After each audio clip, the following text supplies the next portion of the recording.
2 Kings chapter 10. Now Ahab had 70 sons in Samaria, and Jehu wrote and sent letters to Samaria, to the rulers of Jezreel, to the elders, and to those who read Ahab's sons, saying, Now, as soon as this letter comes to you, since your master's sons are with you, and you have chariots and horses, a fortified city also, and weapons, choose the best qualified of your master's sons, set him on his father's throne, and fight for your master's house.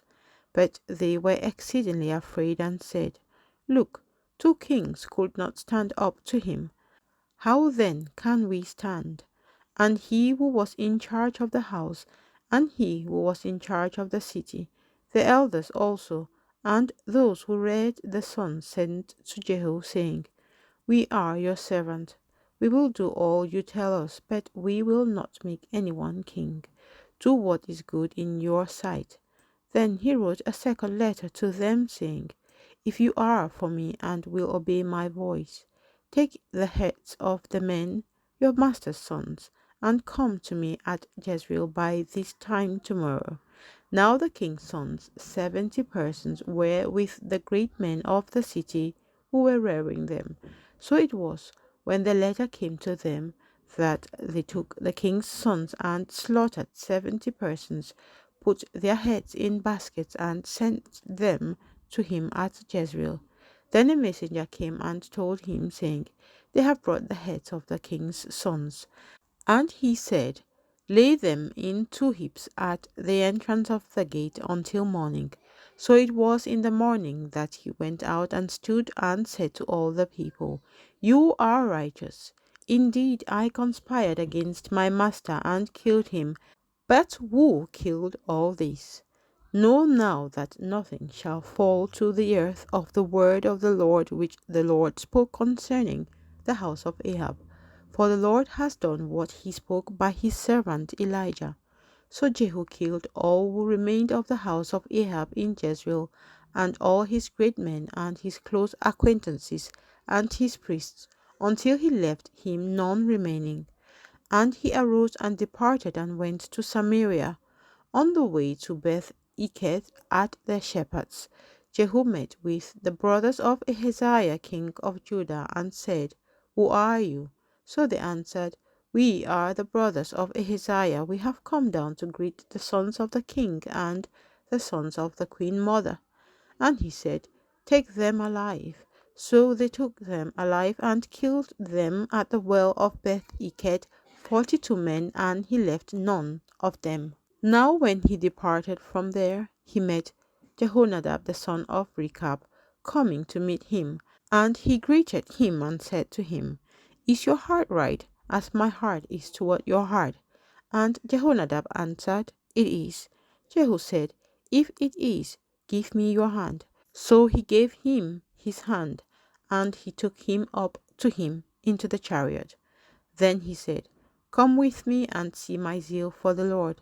So they had him ride in his chariot. And when he came to Samaria, he killed all who remained to Ahab in Samaria, till he had destroyed them according to the word of the Lord which he spoke to Elijah. Then Jehu gathered all the people together and said to them, Ahab served Baal a little. Jehu will serve him much. Now therefore call to me all the prophets of Baal, all his servants and all his priests. Let no one be missing, for I have a great sacrifice for Baal. Whoever is missing shall not live. But Jehu acted deceptively with the intent of destroying the worshippers of Baal.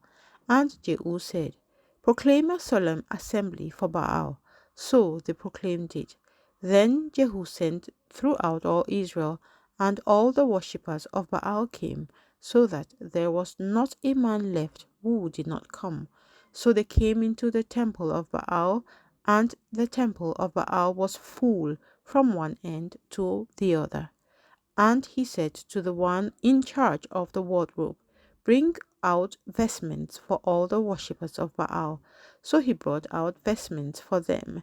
Then Jehu and Jehonadab the son of Rechab went into the temple of Baal and said to the worshippers of Baal, "Search and see that no servants of the Lord are here with you, but only the worshippers of Baal."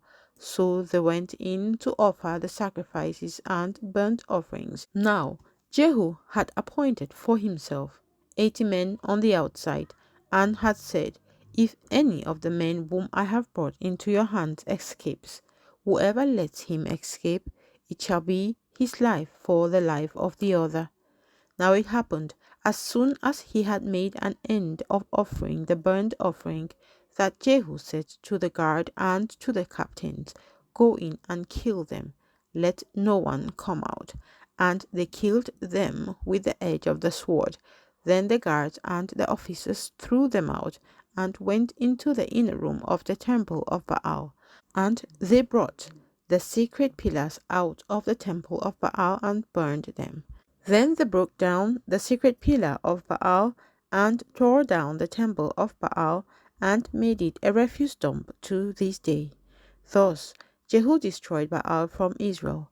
However, Jehu did not turn away from the sins of Jeroboam the son of Nebat, who had made Israel sin, that is, from the golden calves that were at Bethel and Dan. And the Lord said to Jehu, "Because you have done well in doing what is right in my sight, and have done to the house of Ahab all that was in my heart, your sons shall sit on the throne of Israel to the 4th generation." But Jehu took no heed to walk in the law of the Lord God of Israel with all his heart, for he did not depart from the sins of Jeroboam who had made Israel sin. In those days the Lord began to cut off parts of Israel, and Ahaziah conquered them in all the territory of Israel, from the Jordan eastward, all the land of Gilead, Gad, Reuben, and Manasseh, from Aroer which is by the river Arnon, including Gilead and Bashan. Now the rest of the acts of Jehu, all that he did, and all his might, are they not written in the book of the chronicles of the kings of Israel? So Jehu rested with his fathers, and they buried him in Samaria. Then Jehoahaz his son reigned in his place, and the period that Jehu reigned over Israel in Samaria was 28 years. 2 Kings chapter 11. When Athaliah the mother of Ahaziah saw that her son was dead, she arose and destroyed all the royal heirs. But Jehosheba, the daughter of King Joram, sister of Ahaziah, took Joash the son of Ahaziah and stole him away from among the king's sons who were being murdered. And they hid him and his nurse in the bedroom from Athaliah so that he was not killed. So he was hidden with her in the house of the Lord for 6 years, while Athaliah reigned over the land. In the 7th year, Jehoiada sent and brought the captains of hundreds of the bodyguards and the escorts, and brought them into the house of the Lord to him. And he made a covenant with them, and took an oath from them in the house of the Lord, and showed them the king's son. Then he commanded them, saying, "This is what you shall do. 1/3 of you who come on duty on the Sabbath shall be keeping watch over the king's house. 1/3 shall be at the gate of Sur, and 1/3 at the gate behind the escorts. You shall keep the watch of the house, lest it be broken down. The 2 contingents of you who go off duty on the Sabbath shall keep the watch of the house of the Lord for the king. But you shall surround the king on all sides, every man with his weapons in his hand, and whoever comes within range, let him be put to death. You are to be with the king as he goes out and as he comes in." So the captains of the hundreds did according to all that Jehoiada the priest commanded. Each of them took his men who were to be on duty on the Sabbath, with those who were going off duty on the Sabbath, and came to Jehoiada the priest. And the priest gave the captains of hundreds the spears and shields which had belonged to King David, that were in the temple of the Lord. Then the escort stood, every man with his weapons in his hand, all around the king, from the right side of the temple to the left side of the temple, by the altar and the house. And he brought out the king's son, put the crown on him, and gave him the testimony. They made him king and anointed him, and they clapped their hands and said, Long live the king!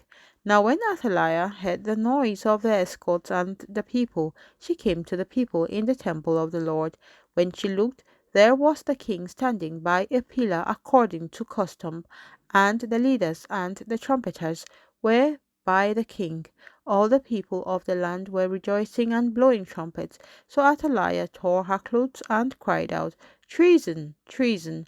And Jehoiada the priest commanded the captains of the hundreds, the officers of the army, and said to them, Take her outside on the guard and slay with the sword whoever follows her. For the priest had said, Do not let her be killed in the house of the Lord. So they seized her, and she went by way of the horses' entrance into the king's house, and there she was killed. Then Jehoiada made a covenant between the Lord, the king, and the people, that they should be the Lord's people, and also between the king and the people. And all the people of the land went to the temple of Baal and tore it down.